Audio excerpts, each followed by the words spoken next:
안녕하세요. 그녀의 북살롱 미실입니다. 네, 오늘은 제가 어떤 책을 가지고 왔을까요? 세뮤얼 스마일즈의 자조론이라는 책을 소개해 드리려고 해요. 네, 영어 제목은 셀프 헬프입니다. 자기를 스스로 돕는 그런 의미죠. 스스로 자기를 돕는. 이 책이 출간된 해는 1859년이에요. 매우 오래된 자기 개발서죠. 저는 이 책을 한 15년 정도 전에 만났어요. 당시에 저희 회사의 임원분께서 한 120명 정도 되는 전체 구성원들에게 이 책을 연초 선물인지 연말 선물인지로 쭉 이렇게 다 돌리셨거든요.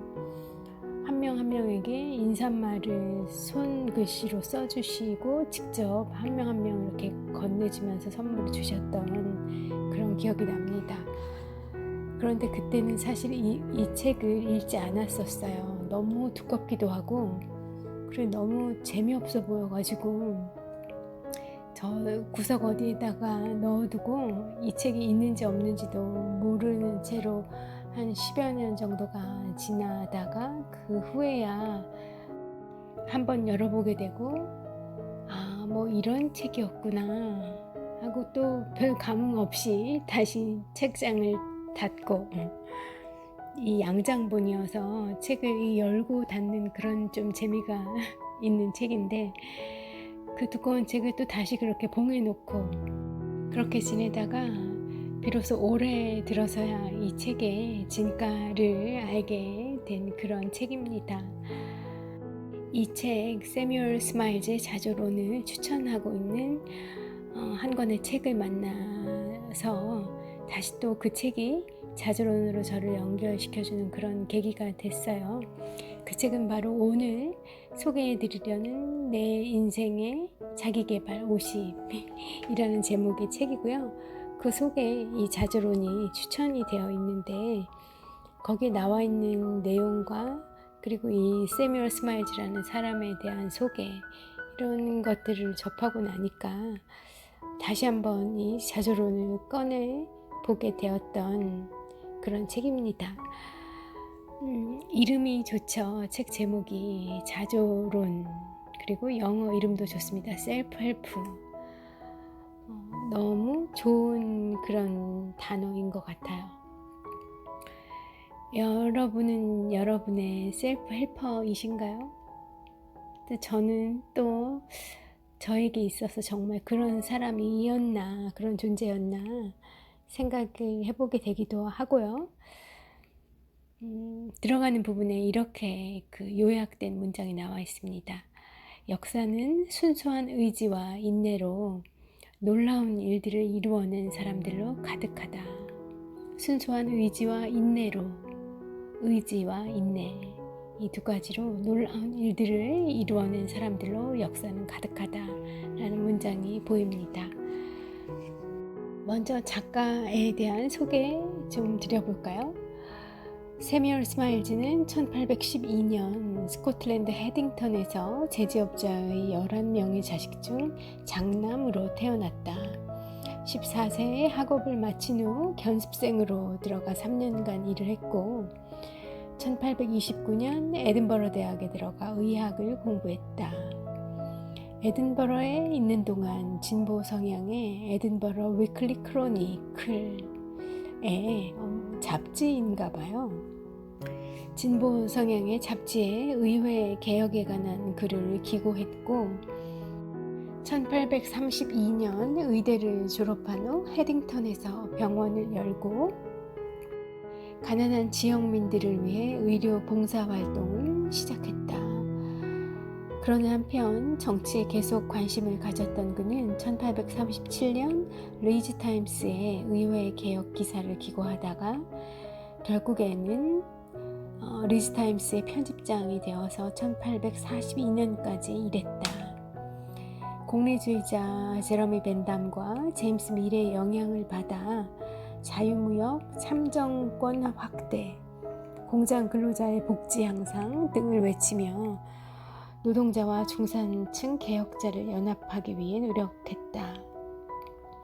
그러나 정치개혁의 환멸을 느낀 그는 점차 개인 발전에 관심을 기울여 철도 관리자로 일을 시작한 해부터 훗날 세뮤얼 스마일즈의 자조론의 기틀을 형성할 강연을 펼쳐나간다. 1850년대에는 의회 개혁에 대한 관심을 완전히 끊고 자조, 셀프 헬프가 성공을 위한 최고의 길이라고 확신하기에 이르렀고, 근면과 절약, 자기계발을 논하는 그의 책 세뮤얼 스마일즈의 자조론은 1859년 출간된 이래 전 세계 여러 언어로 번역되었다. 특히 이 책은 메이지 유신 이후 일본에서 가장 많이 팔리는 영국 도서로 꼽혔고, 서양으로부터 영감을 받은 일본 사업가들의 필독서가 되었다. 백만장자 사업가인 레버홈 경과 미국인 작가 겸 석세스지의 창간자인 오리진 스웨트 마든도 자신들의 성공이 바로 이 책 자조론 덕분이라고 이야기한다. 이 책 외에도 철도 선구자인 조지 스티븐슨 전기, 그리고 위대한 기술자들의 생애, 그리고 경제사 교재로 쓰인 기술자의 삶, 또 세뮤얼 스마일즈의 4대 복음으로 일컬어지는 후속작 인격론, 검양론, 의무론 등을 집필했다. 그의 자서전은 1904년 그가 눈을 감은 후에 출간되었고요. 가장 많이 알려진 책이 오늘 소개해드리는 이 자조론과 더불어 인격론, 이 국내에는 가장 많이 알려져 있는 것 같습니다. 사실 이렇게 대단한 분이신 줄은 몰랐고요. 그리고 사실 1800년대 중반에 나온 책이라는 생각을 못했어요. 훨씬 더 오래전에 지어진 책이거나 아니면 1900년대 후반에 지어진 책이라고 생각을 했었거든요. 왜 그랬을까요? 제 책 경험이 짧았어서 그런 생각이 들었는지 모르지만, 아무튼 저에게는 이 책이 지어진 연대가 굉장히 새롭게 다가왔던 그런 책 중에 한 권입니다. 자, 자조론, 세뮤얼 스마일즈의 자조론 속으로 좀 들어가 보겠습니다. 책 속의 문장 좀 소개해 드려 볼게요. 한 사람의 호기롭고 포부 있는 삶은 능력과 자극처럼 다른 사람의 마음에도 불꽃을 일으킨다. 또한 훌륭한 재능만큼이나 정력적인 노력을 기울이며 성공이 늘 그의 뒤를 따른다. 모범적인 사례들은 끊임없는 연관성을 지니며 세월을 거쳐 전해진다. 감탄은 모방을 낳고 뛰어난 능력을 가진 진정한 인간들은 계속된다. 또 이런 문장도 있습니다. 거짓 인격자들이 많지만 진정한 인격자는 금방 알아볼 수 있다. 인격의 금전적 가치를 아는 사람은 남을 속이려는 목적으로 인격자로 가장하기도 한다. 차터리스 대령은 정직하기로 소문난 사람에게 이렇게 말했다. 당신의 훌륭한 이름을 1000파운드에 사겠소. 그러자 그 사람은 왜죠? 라고 반문한다. 파렴치한 차터리스 대령은 이렇게 대답한다. 당신의 이름으로 1만 파운드는 벌 수 있을 테니까. 지금으로 얘기하자 그러면 인격이 곧 브랜드라는 말로 요약할 수 있을 것 같습니다. 그렇지만 그 브랜드는 거짓으로 만들어지지 않는, 거짓으로 되었다면 금방 들통나고 마는 그런 거겠죠. 네, 또 다른 문장도 나와 있는데요. 게으름뱅이를 부지런하게, 낭비하는 자를 검소하게, 술고래를 술 마시지 않게 만들 수 있는 법은 없다. 이러한 변화는 개인적 행위와 절약, 극기를 통해서만 가능하다. 강력한 권리보다 개선된 습관을 통해서만 가능하기 때문이다. 세뮤얼 스마일즈의 자조론은 다윈의 종의 기원, 존 스튜어트 밀의 자유론과 같은 해에 출간되었다. 다윈이 환경에 대한 적응이 어떻게 삶을 정죄하는지에 대한 그림을 그리고 존 스튜어트 밀이 자유에 기초한 사회를 기술했다면 세뮤얼 스마일즈는 순수한 의지에 따라 삶을 형성해 나가는 개인들의 모습에 관해 여전히 영감을 불러일으키는 작품을 세상에 가져다 주었다. 자조론은 다른 앞서 언급한 두 책에 비해 학술적이거나 철학적인 깊이는 부족하지만 자기계발 장르와 이 장르의 개인 책임 윤리를 발생시키는데 크게 기여했다. 네, 그러니까 이 세뮤얼 스마일즈의 자조론이 어쩌면 원조 자기계발서라고 이름을 붙여도 될 것 같아요.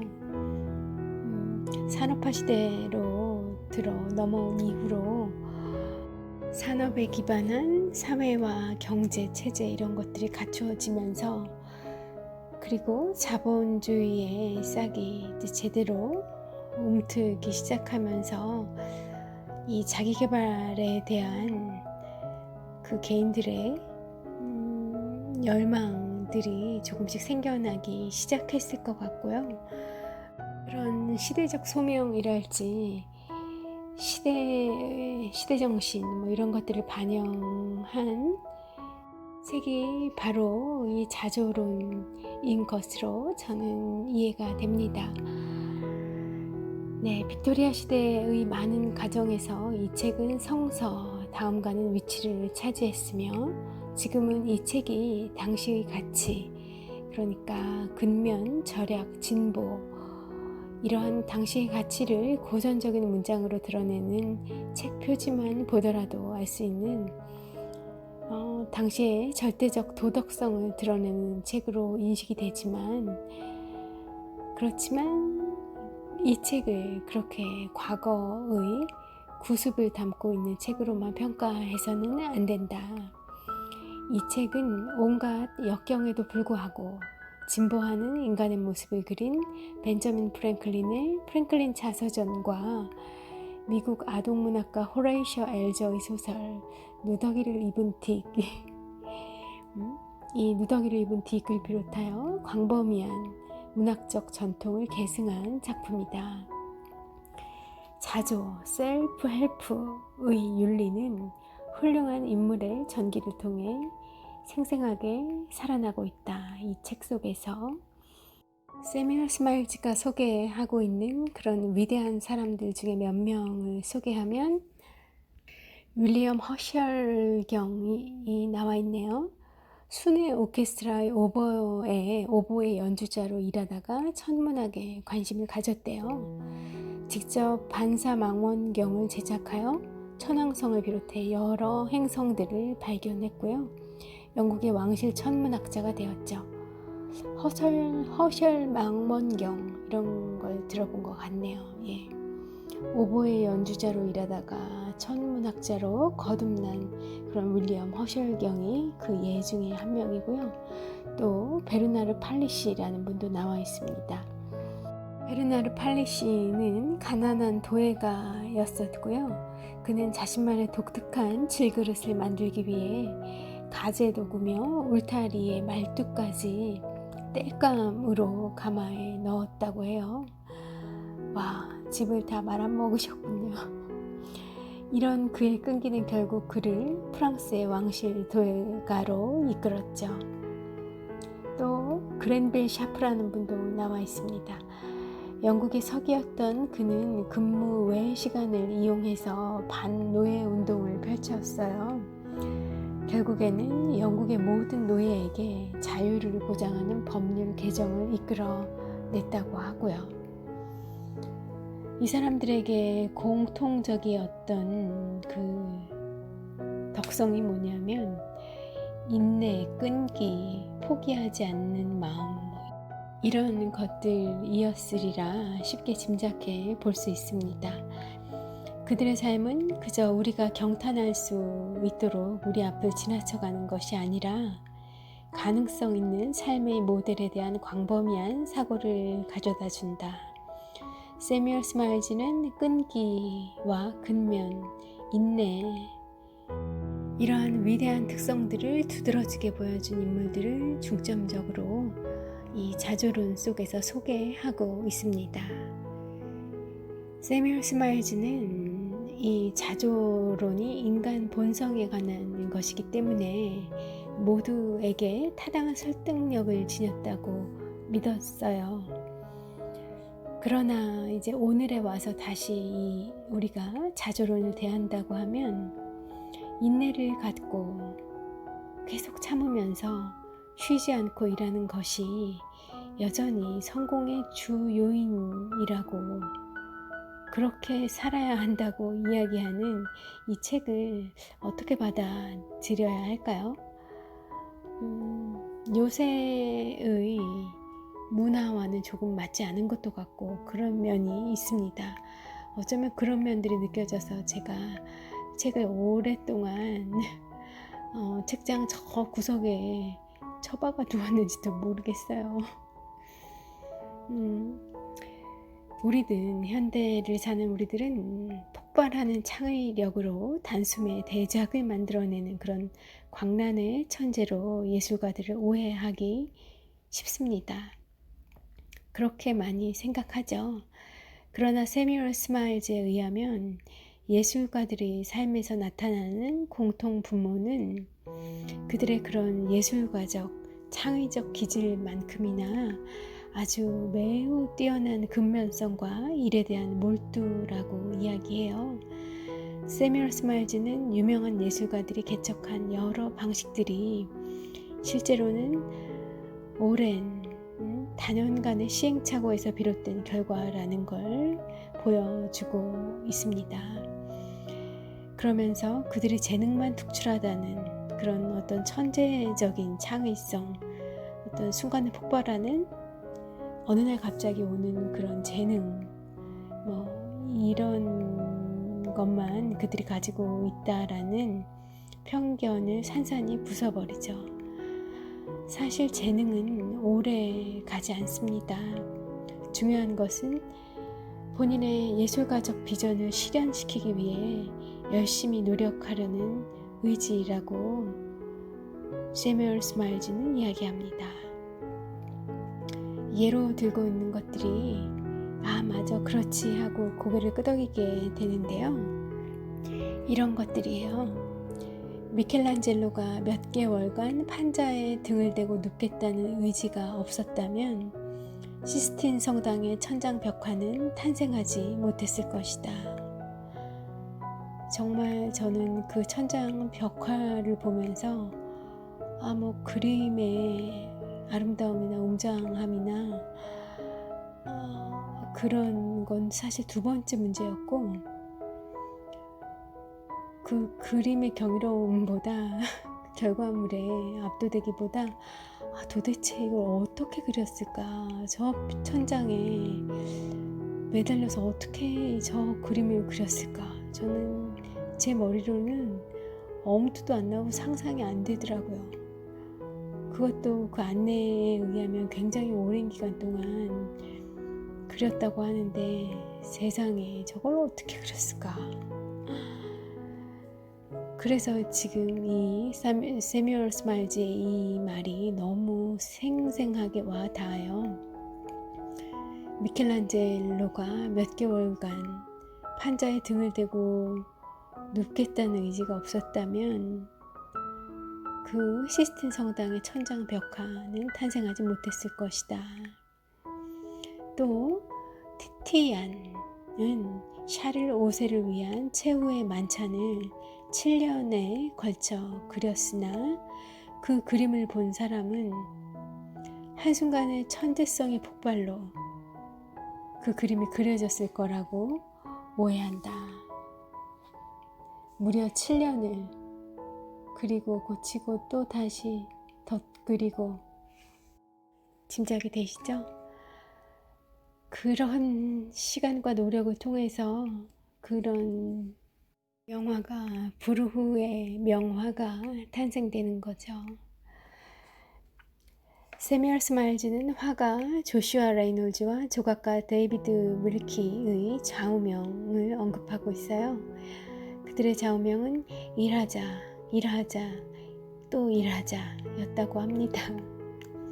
또한 음악가 요한 세바스찬 바흐는 나는 부지런했다. 나처럼 부지런한 사람이라면 누구나 성공할 것이다 라고 말했다고 합니다. 이런 문장들을 들으시면서 혹시 떠오르시는 주변에 알고 계신 지인들 있지 않으신가요? 저도 그렇게 떠오르는 사람들이 많아요. 가까이 계신 분들 중에도 너무 많아요. 특히 이 나이 드신 분들, 와, 어떻게 저렇게 살 수 있을까? 그런데 그렇게 사셨기 때문에 뭐 그런 결과를 얻으셨던 것 같기도 하고요. 뭐 부인할 수 없죠. 노력을 배신하지 않는구나, 뭐 그런 생각들도 하게 되고. 그렇지만 역시나 요즘 젊은 이들의 시각에서 이 자조론, 그리고 자조론에서 세뮤얼 스마일즈가 우리에게 주는 이 메시지들이 얼마나 와닿을까 하는 그런 생각은 여전히 조금 있습니다. 그 이야기는 좀 뒷부분에 가서 하기로 하고요. 마저 책을 좀 읽어볼게요. 인간의 역사는 확고한 헌신과 고된 노력을 천재성과 같은 근사한 어휘로 포장하려고 한다. 그러나 천재라는 말을 듣는 사람들은 자신이 그렇지 않다는 것을 잘 알고 있다. 세뮤얼 스마일즈는 그에 대해 이렇게 이야기한다. 어떤 일에서든 성공을 위해 필요한 것은 뛰어난 재능이 아니라 열정적이고 꾸준하게 일하려는 의지다. 따라서 의지의 에너지는 한 인간 안의 인격이라는 매우 중심적인 힘으로 정의될 수 있다. 한마디로 인간 자체가 의지의 에너지인 것이다. 의지가 곧 인격이다 라는 말씀을 하고 있으시네요. 요새 낙담한 청년들 같으면 뒤로 막 다 도망갈 것 같아요. 사실 저에게도 반신반의합니다. 한 50% 정도는 그래 맞아 하는 그런 생각이 있고요. 그렇지만 또 한편으로는 뭐 꼭 이렇게까지 그런 생각도 있어요. 모두가 다 뭐 위인이 될 수는 없잖아. 모두가 다 명화를 남겨야 되는 것은 아니잖아. 뭐 그런 이제 반발심도 제 마음속에서는 반쯤 차지하고 있습니다. 또 한 명 소개하고 있는 사람이 있어요. 조르지 로이스 비퐁이라는 당대 자연사를 총망라한 44권 분량의 박물지라는 책을 쓴 저자이신 분이라고 해요. 그분의 책이 진화 이론의 전조를 마련했다고 하고요. 어쨌든 이런 엄청난 프로젝트를 44권의 박물지라는 것을 만들어내셨던 그분에게 이 천재란 어떤 사람이냐고 물었더니 그분 천재란 곧 인내하는 사람이다 라고 하셨답니다. 끊임없이 지치지 않고 그 길을 나아가게 하는 힘이 무엇일지, 그걸 어디로부터 그런 에너지를 얻는지 그런 것이 궁금해요. 저는 결국 그것이 결과를 만들어내는 것 같거든요. 그러니까 자기의 그 꿈을 관철시키기 위해 모든 것을 다 끌어다 대는 거죠. 내가 이것을 꼭 해내야만 하는 이유를 끊임없이 세뇌시킬 수 있는 그 에너지, 그 역량이 얼만큼 크고 강하냐에 따라 이 결정이 되는 것 아닌가 하는 생각이 들거든요. 저에게는 그런 힘이 아주 강하진 않은 것 같아요. 안타깝게도. 여러분은 어떠신가요? 또 세뮤얼 스마일즈는 프랑스의 정치가이자 작가인 드 메스트르의 말을 인용하여 기다릴 줄 아는 것은 성공의 가장 큰 비결이다 라고 소개하고 있고요. 또한 천재를 만드는 것이 무엇인지에 대한 아이작 뉴턴의 생각도 소개하고 있는데, 아이작 뉴턴은 천재를 만드는 것은 바로 문제의 해결책을 끊임없이 생각하고 또 생각하는 것이라고 이야기했다고 해요. 정리해보면 인내, 그리고 정돈된 마음, 맡겨진 일에 대한 몰두, 이것이 세뮤얼 스마일즈가 발견해낸 인간의 위대한 진보자들로부터 뽑아낸 그런 공통적인 핵심 특징들이라고 할 수 있겠습니다. 인내, 정돈된 마음, 그리고 몰두, 이 중에서 조금 생소한, 그렇지만 맞아 하는 생각이 드는 게 바로 정돈된 마음이에요. 우리가 인내가 필요하다, 그리고 몰두가 중요하다, 그리고 몰입을 어떻게 하느냐, 뭐 이런 것들에 대해서는 제가 소개를 많이 드렸기도 하고요. 그런데 이 정돈된 마음이라는 것, 이 키워드가 좀 탐이 나네요. 정돈된 마음, 그러니까 번다 하지 않은 그런 격까지 쳐낼 것들은 다 쳐내고 정말 중요한 것에 집중하는 그 마음이 바로 정돈된 마음 아닐까 하는 생각을 들면서 그 두 단어, 정돈된 마음, 그 글자에서 제 눈이 떠나질 않아요. 잘 되지가 않더라고요. 이제 그 정돈된 마음이 그렇게 중요하구나 하는 거를 알아서 번다하게 살지 말자. 내가 너무나 그동안 그렇게 살았구나. 이제 그러지 말자 하면서도 자꾸만 번다해지려는 이 막 사방팔방으로 이 뻗쳐나가는 저의 관심사를, 오지락을 올가매 두기는 게 너무나 힘든 2020년인 것 같아요, 저에게는. 그럼 아까 좀 뒤로 미뤄두었던 그 이야기로 이제 좀 옮겨가 볼게요. 요즘 인격 수양이란 말은 찬물로 샤워를 하거나 히말라야로 10일간 길고 고된 여정을 떠나는 사람에게나 하는 그런 우스갯소리로 쓰인다. 인격 수양이란 말이 그만큼 우리에게 좀 낯설고 좀 이렇게 뭐 비아냥 아니면 농담할 때 너 인격 수양 좀 해라 뭐 이런 얘기할 때 사용된다는 얘기죠. 그러나 이 세뮤얼 스마일즈가 이미 1850년대에 경고했듯이 교육이나 귀족 가문 이런 것들이 그 무엇도 우리의 인격을 대신하지 못합니다. 오늘날 우리는 창의적인 정보와 자료 창출을 최상의 가치로 여기는 이른바 지식사회, 지식정보사회에 살고 있죠.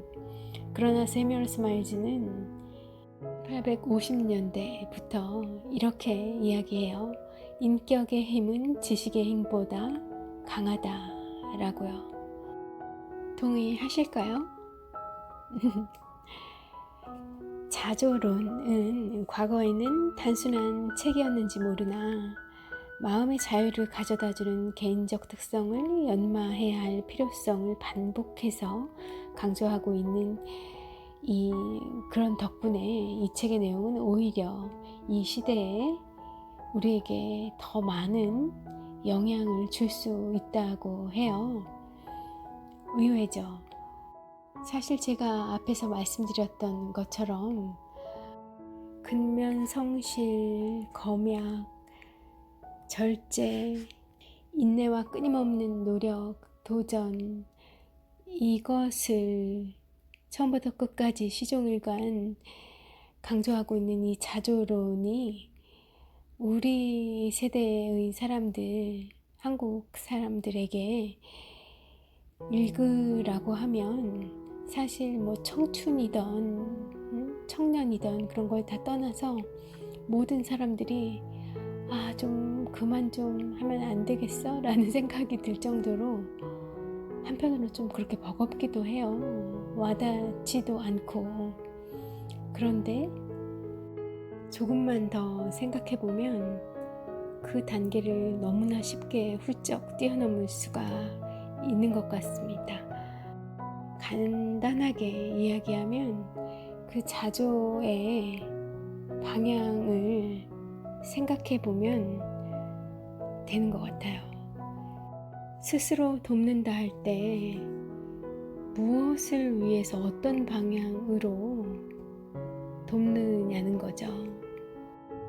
세상이 원하는 대로, 세상이 필요한 대로, 세상에 이용 가치가 있는 대로 그런 방향으로 나를 돕는 것이 아니라 본연의 나로 살게 하는 게 그런 것들에 당하지 않고 굴복하지 않고 나답게 살다 가게 스스로 돕는 다는 의미로 그 자조의 방향성을 정한다고 하면 세상에 이런 책이 없는 거예요. 끝없이 너의 길을 찾아 나아가라 라는 메시지를 던지면서 그렇게 나아갔던 너의 선배들이 여기 이렇게나 많이 있다라고 이 책의 그 수많은 지면을 할애하면서 소개하고 있던 그 예시들이 바로 나를 부단히 자기개발시켜서 이 사회가, 자본주의 사회가 요구하는 대기업이 원하는 그런 스펙을 쌓는, 스펙을 갖춘 사람으로 나를 스스로 돕는 것이 아니라 진정한 나의 창의성과 내가 원하는 삶을 사는 방향으로 나를 끊임없이 도와갈 때, 스스로 나를 도와갈 때 어떤 결과를 가져오게 되는지, 또 그랬던 많은 사람들이 어떤 마음과 정신으로 그 길을 걸어갔는지 하는 거를 이 책을 보면 다 나와 있는 거죠. 온갖 나올 수 있는 모든 예시들은 당시에까지 나와 있던 그런 것들은 다 소개되어 있는 거죠. 모든 기운을 여기서 얻을 수 있는 그런 책이었던 겁니다. 처음엔 이 말이 무슨 말인가 했어요. 저에게는 좀 이게 요새와 맞지 않구나 하는 그런 맥락으로 많이 읽혔는데 그건 제 편견이었던 거고요.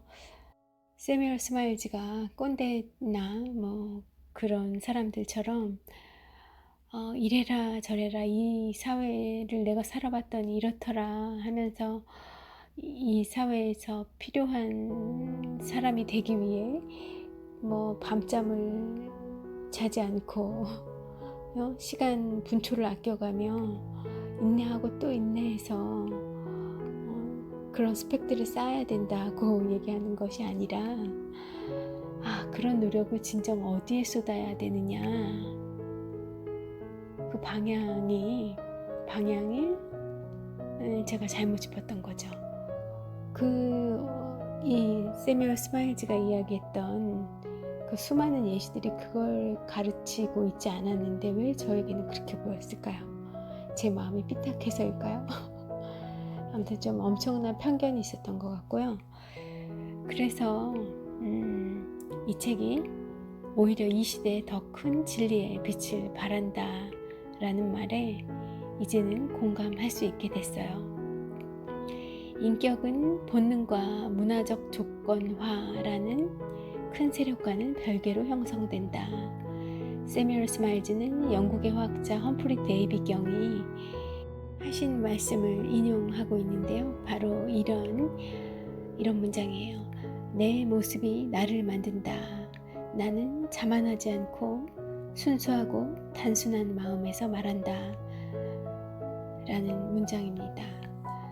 험프리 데이빗 경은 용기를 필사적인 용기를 부리는 흥미로운 이야기의 일부로서가 아니라 자립을 재확인하는 날마다의 작은 결심으로 이야기했어요. 막 그 용기를 포장한 것이 아니라 엄청난 무용담 뭐 이런 것들을 얘기하면서 용기를 언급한 것이 아니라 자립, 스스로 서는 것, 이것을 재확인하는 날마다의 작은 결심, 스스로 서겠다는 나날의 작은 다짐, 그것을 용기라고 봤다는 이야기입니다. 이것은 후에 스티븐 코비의 성공한 사람의 주요 요소로 인용되기도 했었고요. 자, 그러면 어떻게 인격을 얻을 것인가? 인격이 내 삶을 어떻게 만들 것인가? 자조론 속에서 인격은 언행의 일치, 그로 인한 신뢰, 이런 것과 동의어로 사용이 되고 있습니다. 이와는 반대로 약물과 술, 이것처럼 인간의 마음을 무디게 만들고 인격을 파괴하는 것은 없어요. 금주를 엄청나게 강조하고 있고요.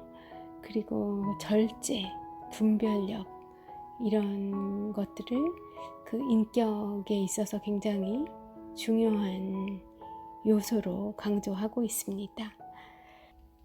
또 끝으로 이 세뮤얼 스마일즈가 인용했던 한 문장을 소개해 드리고 싶은데요. 바로 존 스튜어트 밀의 자유론에 포함되어 있는 문장입니다. 들어보세요. 먼 안목에서 볼 때 국가의 가치는 그것을 구성하는 개인의 가치와 일치한다.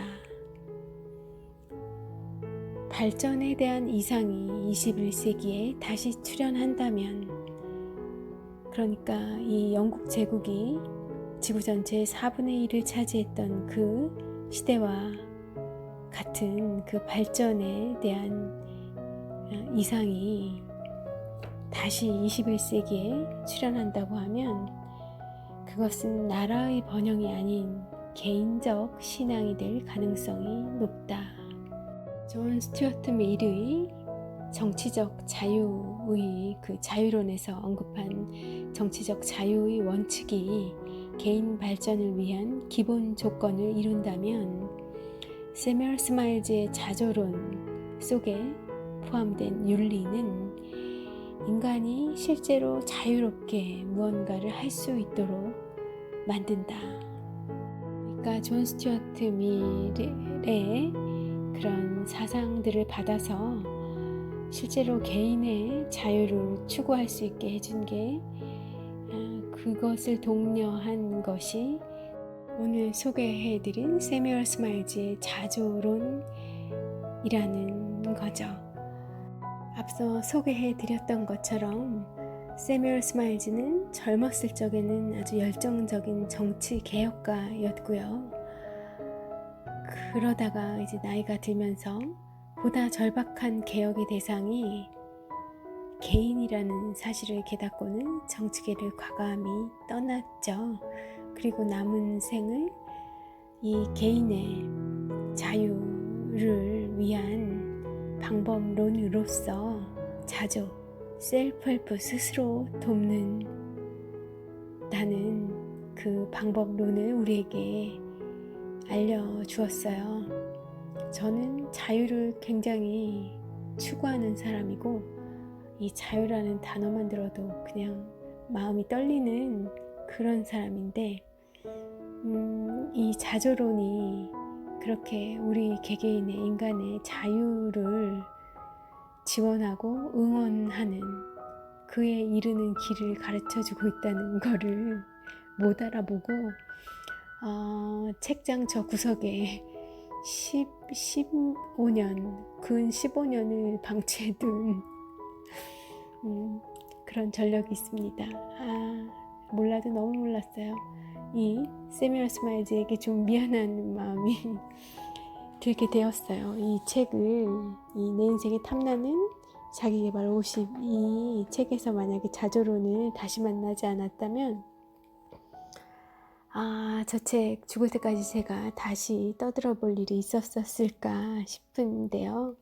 그래서 올해부터는 이 가까이 두고 오가면서 그냥 한두 문장 읽는 한이 있더라도 그렇게 자주 열어봐요. 네, 이렇게 저 개인적인 에피소드가 있는 세뮤얼 스마일즈의 자조론을 오늘 소개해 드렸고요.